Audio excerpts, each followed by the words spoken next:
positional advantage. And then the other big thing for me for anyone's legend going into this second match is, again, this combination of Kyle and Tarzan in fights. Find something in this draft that will be able to get onto Ruler as easily as they did in game 1. Let's have a look at how the draft goes down, presented by Omen and HyperX. Rise and Trundle banned away by Gen.G on the blue side, which they picked to be on. Skarner and Talia removed so far by anyone's legend. For Gen.G, wonder what the pivot is going to be. Most likely early jungle prio here. Devi is a pick that I was about to say, if they don't ban it themselves, most likely is going to get picked up here. I like the Skarner ban from AL. Gen.G is the only team that in the LCK consistently can make the champion look good. Does mean that so far the Azir is still open. I'm expecting that to be the final ban. Yeah, and ooh, the Varus coming through, which does leave the Azir up potentially for Chovy. And I do want to talk a little bit about Shanks and Chovy again before we see more picks go through in this draft, just because that was another huge question for me was, would Shanks be able to kind of control Chovy? And I thought he did do a good job in that. And yeah, you're never taking this Azir A, away from the LCK, but B, also just a champion on which Chovy can control entire team fights, can leave lane, roam to sides. He's just so, so good on this pick. Has had absolutely crazy plays on this consistently over the last couple of years. Obviously, a lot of big aura Azir players in the region, but he finds ways to keep surprising us. We love the Poppy pickup here. We often see that combined because you can very easily slam people into the wall. It's also a good pick into the Azir. Takes away a lot of his playmaking potential. Needs to be a lot more considerate when that W is up. And again, you basically have a very similar core where what I think will be Tarzan combined with Shanks will have the ability to pick off single targets. Yeah, and this is huge to me because TF at this tournament, we haven't seen it see as much success, I think, as people would have wanted. Or, I mean, I love watching really strong Twisted Fate. In fact, in that Hanwha Life series, Chronicler, we did see Chovy kind of piloting that with great success. I mentioned how much I love that composition. The next Gen.G fan, that's really cute.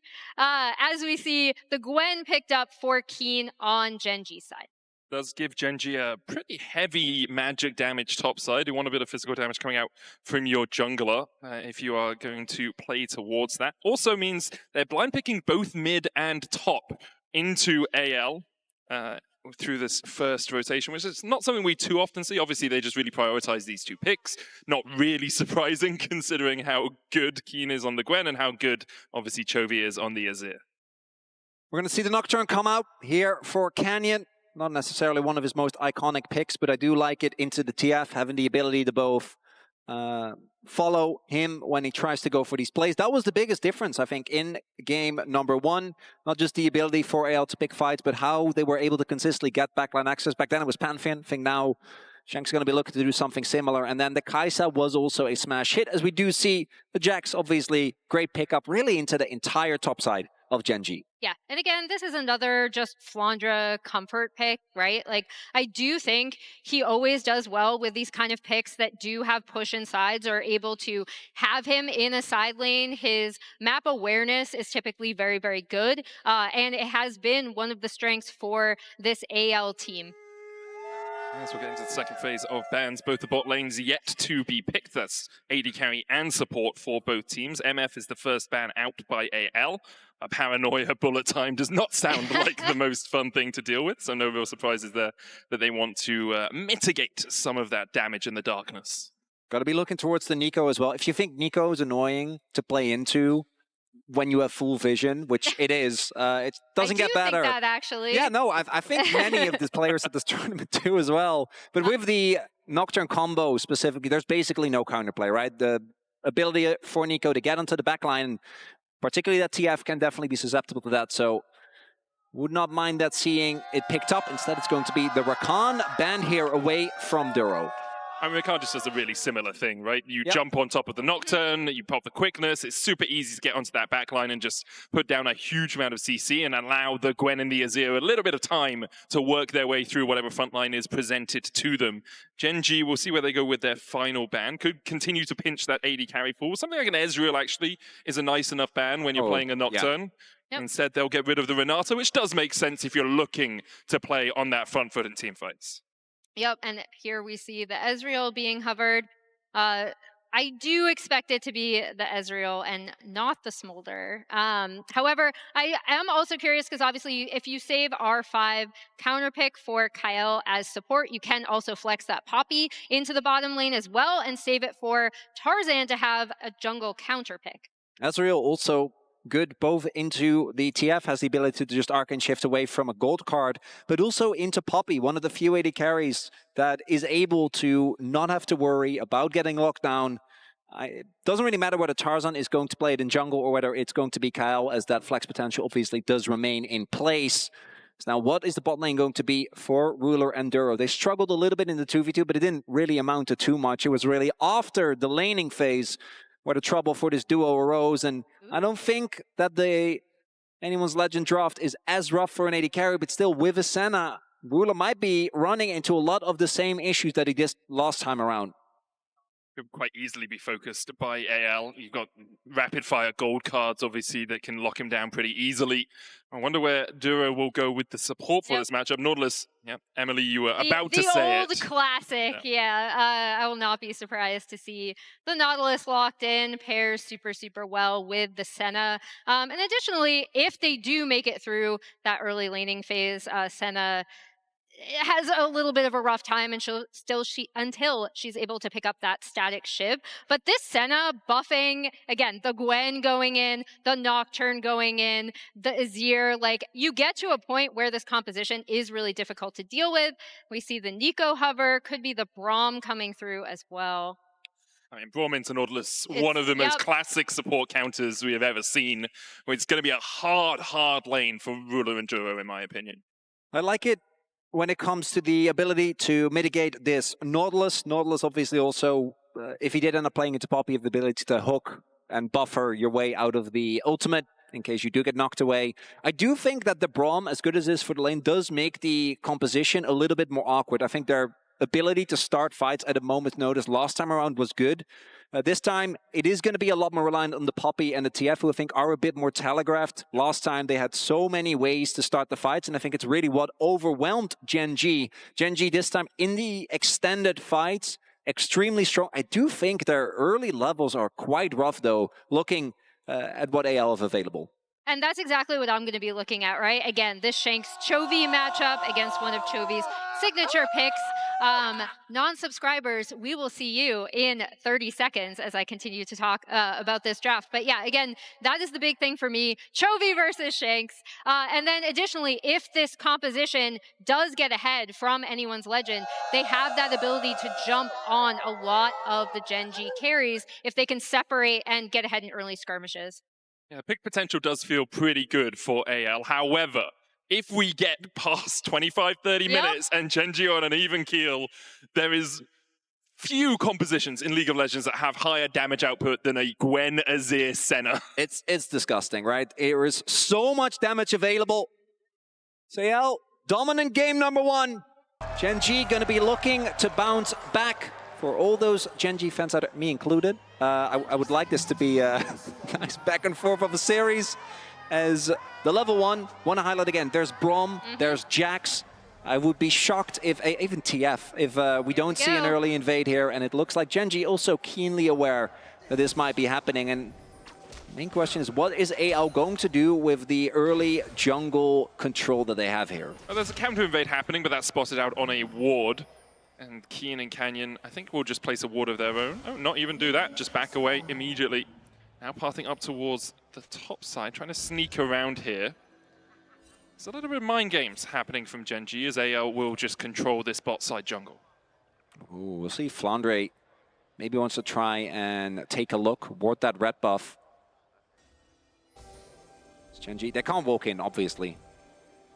are going to spot here, but ward will get found by Cow and Hope. Oh, Flandre's going to spot the fact that Canyon's here, and Canyon's not going to have a good time. He is Jax. The Jax is so annoying at these early levels, right? We've seen this so much. Canyon uses the smite. We'll get the fear tether down. Flandre should be able to walk away from this one. As you say, still 7 seconds on the counter-strike, but can base and then TP back, I guess, or just run to the lane. He really wants to catch this XP. I think the timing there was too late to do that, basically, because now you are going to be substantially behind in experience. And as we see how this bot lane 2v2 goes, I am actually curious if Tarzan is going to go for potentially a dive here, because we talked about the level 1 power of this composition, but also just the setup onto this Senna Nautilus with this invade, being able to link up with the push that Kyle and Hope have been able to get already. It just feels really risky, right? He's spotted on vision. We saw both Ruler and Duro pathing back. They've hit the level 2. You have so much CC in Nautilus only with 2 levels, so they'll back away. Yeah, and he recognizes that. This isn't BLG. I'm still not over 2023 MSI and Shun diving approximately 15 times. This top side, though, I think that was actually, we'll see how much it actually ends up mattering, but delaying Canyon for a little bit and giving up this much control over the lane, I don't think was the right call. Flandre has held on to his TP and didn't end up missing out on too many minions, but this early laning phase not going to be fun for him. I mean, the big problem for Flandre as well is it's a split map and he's on the wrong side of it. As Keen flashes in, looking for the kill. Can't quite get it onto Flandre, who does land the counter-strike, and now will recall and then teleport in. You saw pings coming on the next wave from Gen.G, implying that perhaps they could look for a dive on it, but won't be able to have Canyon come across in time. It does look like Keen is actually continuously stopping his back. So yeah, he is probably going to have to stay through this wave. Will manage to do so. Concussive Blow is going to land onto Duro. We saw the Curse of the Black Mist going down as well for a little bit of a root. Flandre, though, I mean, it's only a couple more minions, and then he should just be able to recall. The Doran Shield doing quite a lot of work for him there. Still, though, even if he doesn't end up going down, it does allow Keen to take control. Chovy! Flash forward. Shanks looking for the gold card. Didn't lock it in time, and Chovy has the time to flash away. Canyon now with a fear tether. Tarzan using the steadfast presence for the movement speed. Double TPs invested. I really think Flandre is just going to try and jump out of this one afterwards. Does land the counter-strike, but leap strikes to safety. And Shanks going so low in that after initially trying to get the play on to Chovy. Both mids should be able to just come back, TP to the wave. But yeah, that was...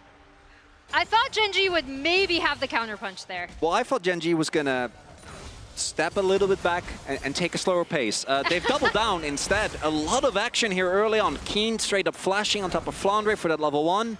Now, Shanks being forced to flash as well. Favorable trade when it comes to the summoners for Gen.G, as this top laning phase still remains in a rough spot after the level 1. We'll see if Tarzan is able to kind of bail out Flandre, who, without the TP, and I think without knowledge of where Canyon is just going to have to abandon ship.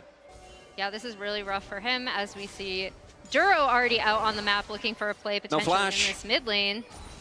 Won't be able to get in range. We saw teleport coming out from Hope, running that as his summoner spell, so he was able to catch the wave that was pushed in on the top side. Expect to see Keen now pathing down towards bot. He already has Ruler in his top lane. And we mentioned, you know what happens sometimes if your top lane matchup goes rough, you end up swapping, right? And we see Hope responding, immediately coming to this top side, while Flandre will actually able to get some one-on-one time with the minion wave down here. There's a little buffer there. I do want to highlight the fact that Shanks doesn't have his flash is a big deal. TF in particular, we've seen this with really any immobile mage that is playing into the Azir. You're at a much higher risk. So I do think actually fighting for prio becomes way more risky, because if you step up and Azir swoops you back, you don't really have a way of dealing with that. And Canyon is approaching that level 6, really just the slightest bit of experience, and he'll have that available. Yeah, he's about to take over, and the big thing will be, so we see Tarzan for a wraparound. Keen has no flash here. Tarzan's on his way across. Keen does have the needlework, that level 6 hit. Pops the Hallowed Mist. He's going to try and escape. Tarzan looking for the knock into the wall here. Gets the Hammer Shock down. Picks up the Buckler as well for a bit of shielding. Several presence coming out just to allow Tarzan the movement speed to walk away. But that's Keen's ultimate down. And Kenyon's going to use that to get himself some chickens here. Just farming up a storm as often as there they go! The paranoia coming out from Canyon. Destiny, the fear procs just in time to stop the escape from Shanks. And that's exactly what I was looking for from Canyon's first ult, right? We knew he was going to take over with the level 6. The 2v2 is still fighting up here, but I don't think anything's going to come out of that.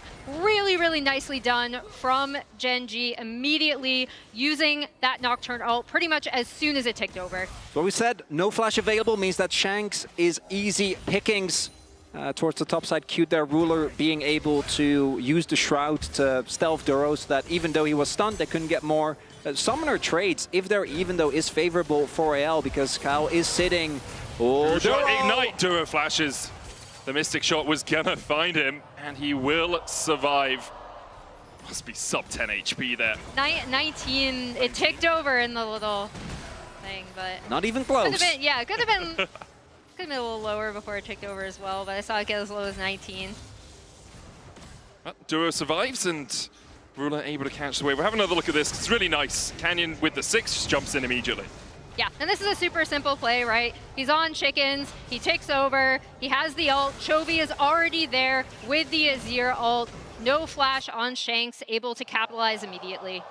I actually, I'm pretty sure he was able to pick up a scuttle before. I think he just wanted the chickens, and then Chovy was like, get over here! Chovy tried to get away here. The gold card comes in. Flandre with the counter-strike. Doesn't flash for the chase onto Chovy. Tarzan now pulled back, has to flash himself. Shanks has another gold card locked in, and Kyle's on his way to bolster the defenses for AL, but Gen.G surviving the onslaught for now. Gen.G, a member down, don't want to keep going, but look at the bot lane right now. While this is happening, Keen is just going to be able to push in towards that wave. I don't think the grubs are going to go the way of Gen.G, which with a composition like this, I think is a big deal. AL also have a lot of split pushing power. We'll see how much Gen.G is able to get. If they can get Keen even further ahead while also picking up a dragon, they might not feel too bad about it, but particularly with TF and Jax, and denying it from Gwen and Azir, that's a big deal. Yeah, and we do see the TPs coming out towards that bot lane, but Gen.G are going to be able to clean up this Drake. It doesn't look like AL are going to be able to do anything about it, right? So this is more of the classic Gen.G that we're used to seeing, right? Taking advantage of their timing windows and finding cross-map plays instead of contesting. We do see Ruler currently behind in gold, but really what you always look towards with the Senna is just a stack counter, and he's pretty much on track, right? This is really good. 27 at 9 minutes, that's super solid, because you get more as the game goes on, usually a bit easier to pick up as you get a little bit more range. And when you start to take these towers, you can then shadow your jungler a little bit more, because you have more time and pick up the souls from the camp. It tilts me every time when a Senna bases, when like there's no objective on the map, there's no tempo reason, and then there's 2 souls in the dragon pit, and you're like, come on, that's free money! He's already got shoes, what does he need 2 more souls for? The range. That's so bad. I know, it was really bad. That's fine. That's terrible. It took me a minute to get that.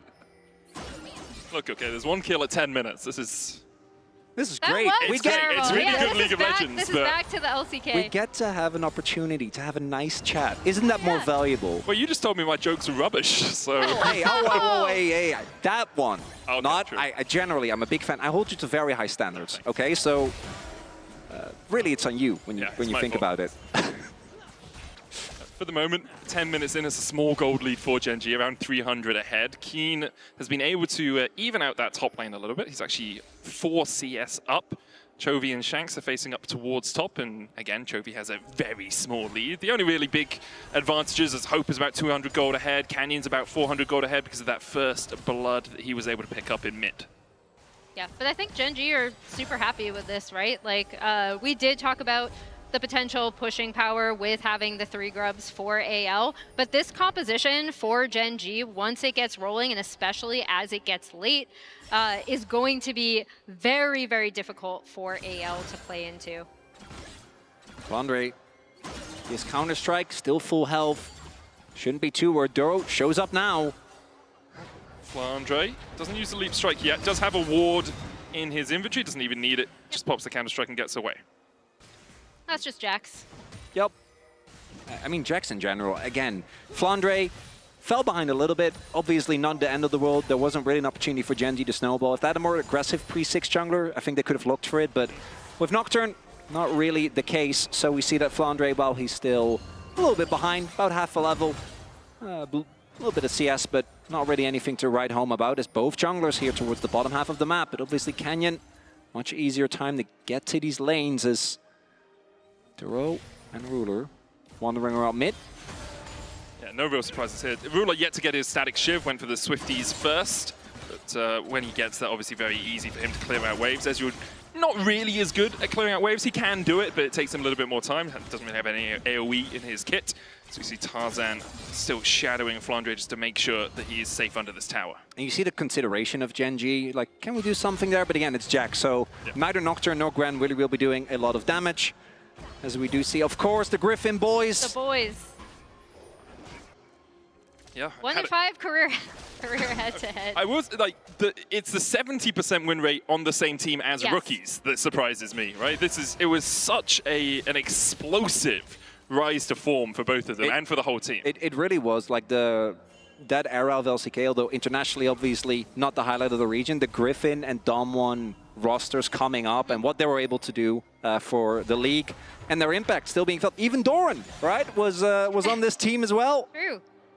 Yeah, I think I remember being at 2018 Worlds and everyone was just like, oh, if only Griffin had made it. The LCK would have taken it, right?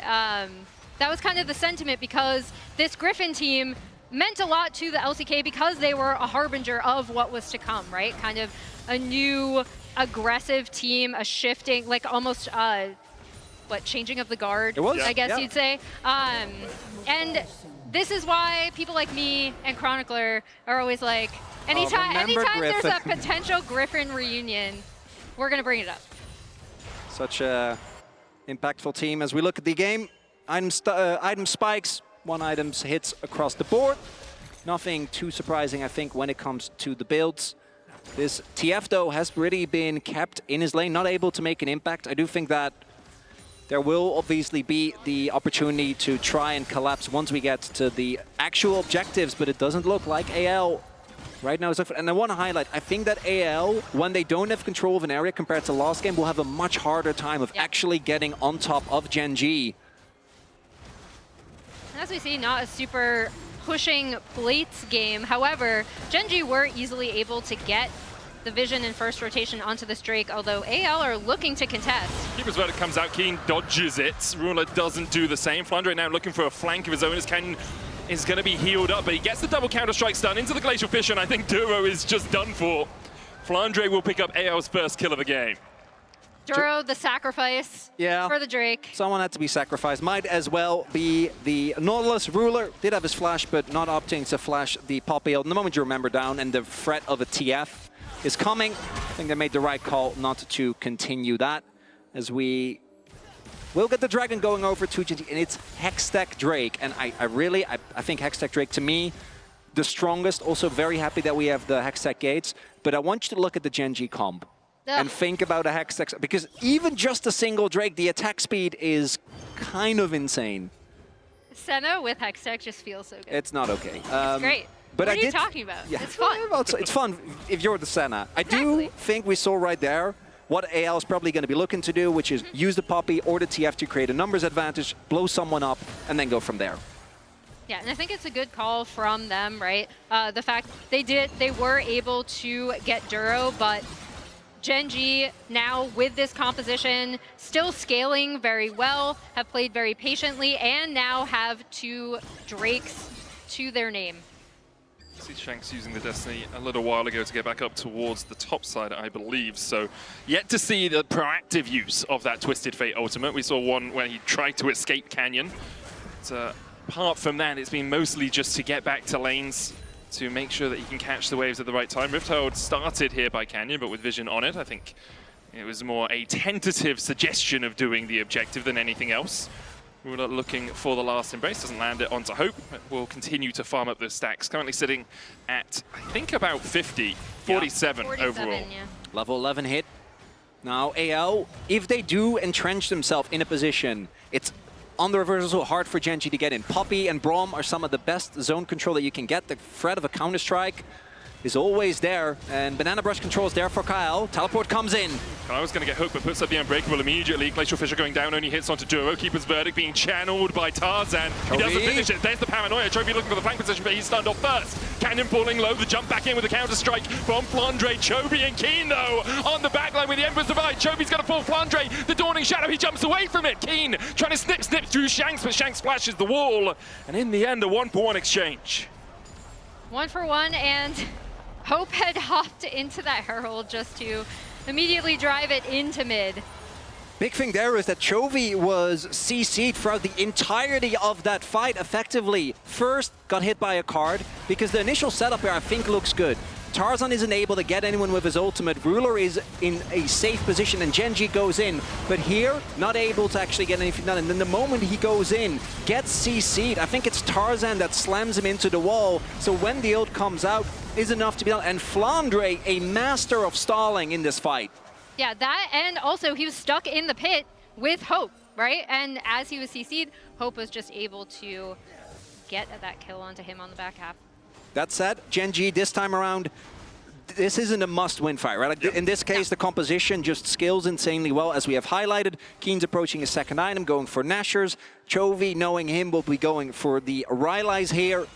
And the next Drake fight, that's going to be a much more pivotal point. If Gen.G is able to set up a soul point, which I think with how the previous Drake fights have played out, they're going to be looking to do as well, looking to for prior towards that bot side. Do need to clear all the vision that has been set up there by AL. Yeah, there's a ton of wards right in there that have already been set up by anyone's legend. And they're a little bit close together for my liking. I would like them to spread out a little bit more, perhaps. But the vision in that area is really good. Yeah, it's so good. It's like you just have two massive spotlights on the area. The rest of the map is dark. You need to make sure there's no little pockets where someone can hide, you know? It's true. It's scary. It's true. You see the entirety of the pit and the back of the pit. It's important. Big here for Keen, taking that first tower will put Gen.G either a kill or a neutral objective away from claiming the feats of strength. AL need both a kill and a neutral objective to get it, and that's why the Riptide fight was a little bit important, because it would have put Gen.G up towards that point, but as we say, not too pivotal in terms of total game states. Want to highlight, looking at the item, looking at the item finishes, we do have that 2-item spike for the Ezreal, something we very often talk about, means that Hope will have a lot of carry potential in this upcoming fight. No 2 items for anyone else on the map right now. But the big thing is the damage that Gen.G have been able to get onto these side lane turrets, right? Chovy able to get damage on that top tier one. He should be able to take that down. Ruler getting the RFC right before this potential Drake contest. Chovy has his TP. Ooh, see Shanks running from base, didn't have it off the Unshield spellbook. Keeper's Verdict, Tarzan stops the channel on it. There's the Destiny pop to give vision. Keen's going to jump into the pit. The hook lands. Unbreakable going down as well. Depth Charge used onto Hope. Keen trading down towards the bottom side as we see so much damage happening in the pit. Keen's going to get the kill. The Dawning Shadow with the Emperor's Divide in from Chovy, and now it's all on Shanks and Hope to try and survive, but Gen.G are having none of it. They try and chase them out. The Drake almost killing Chovy. Hope dashes back in, straight into a dredge line, and he gets 2 for it. Shanks looking for a little bit more. Everyone's so low. Has that gold card locked in. Ruler is able to get a bit of range advantage here as Shanks now needs to run away. Has no cards left to pick. Chovy dashes in, and it's the ace for Gen.G. And although Hope almost turns it around with a 2-item spike, it's the team fighting from Gen.G. This time working out nicely. The turn onto Flandre, beautifully done there, and it takes away a lot of the safety for AL. Yeah, as you see, obviously the TF ult coming down from Vision, but then Keen going in and actually taking Flandre out of the fight, like you mentioned, and then watch Chovy, right? Even though he gets exhausted, is able to get his ult off. Dawning Shadow comes across all of it, and you really, really see the strength of this composition. As it gets rolling, they can kind of just run over you. I think Tarzan has been a little early on the trigger with these ultimates from the Poppy. A little too telegraphed. You see now twice in a row, not able to get too much crazy value of it. And the soul point is picked up.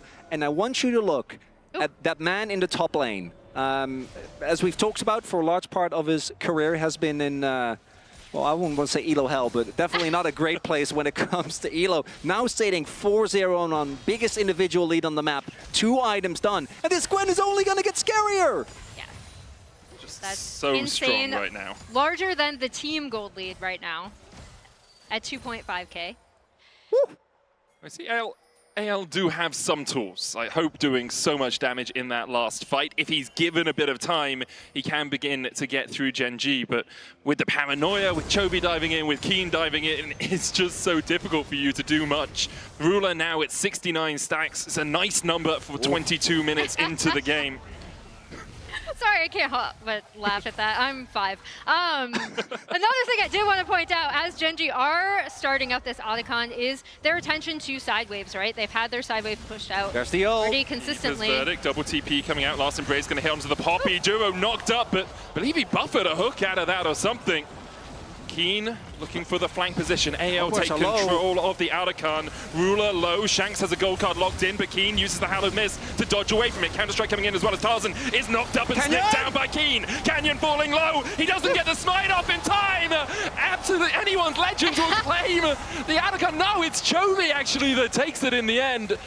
As AL now on the retreat, the hook just short. As AL managed to get out, but Gen.G win the fight. It was a team effort. Literally everyone showed up on that Otacon feed. And it goes the way of Gen.G despite a great initial blow from AL. The objective flip turns into a bit of mayhem. Just absolute chaos. You have 2 unsealed spellbooks for AL. Where are your smites, lads? Yeah, I was gonna say both junglers taken out too. I was really curious to see who is gonna end up taking it in this one. And it's Keen that is, I think, the big difference maker. Has to walk out initially, is spotted, but he demands so much attention. And even with Chovy and Ruler being low, we see that Shanks and Flandre need to respect him. And while Kyle, as well as Hope, are able to take out Canyon, their own jungler also perishes, which means that Chovy on the Azir, able to get that last hit, could have gone either way. And now Gen.G, Soul Point, gold lead maybe not that crazy, but the Otacon going their way. The Senna stacks, the flowers, and the threat of a possible Hextech Soul. Keen now a full item ahead of Flandre as well. Has 2.5 with the Seekers complete. Flandre still just sitting on that Triforce. And last time we were able to see those inventories. Drake up in a minute 30. That Hex Soul looms in the distance. AL will have to try and find a way to fight back against Gen.G, who, especially with the paranoia now, with the Rylai's, with the Nash's Tooth, with the range on this Senna, like, how are you getting onto that backline? And this is what we were expecting coming in today from Gen.G. They are happy to pick fights, but they're very deliberate when and where. And in this game, they've been turning that early prio into fight selections much better than last game. And here, I was talking about that kind of side lane pressure that they've been able to establish, push out their side lanes, go mid, try to crack this mid turret, kind of take over the map before this next Drake is up in just under a minute. Neither of the top laners have TP currently. I think Flandre's will be up by the time the Drake spawns. Not quite sure on Keen's, as he now is actually working his way down towards the mid lane, which really implies it wouldn't be up in time. He'll used by anyone's Legends just to get a little bit of extra health underneath this tower. The tower, the target for Gen.G, and they will secure it. Put down the Sun Disc as well. Yeah, the sieging power of this Gen.G comp is obviously disgusting. You have Azir, Gwen, and then also Ruler to keep everyone top, even if you take a little bit of poke. And AL, I think the backs are going to come in, use the Hextech gates to get back in position, because for this Soul, even if you somehow find a Baron angle, I do see some pings going down. I don't think that you're going to be able to make it worth it. You need to deny this from Gen.G, or the game might be over. Duo lies in wait. Ruler seen Ward is going not spotted. into the bush.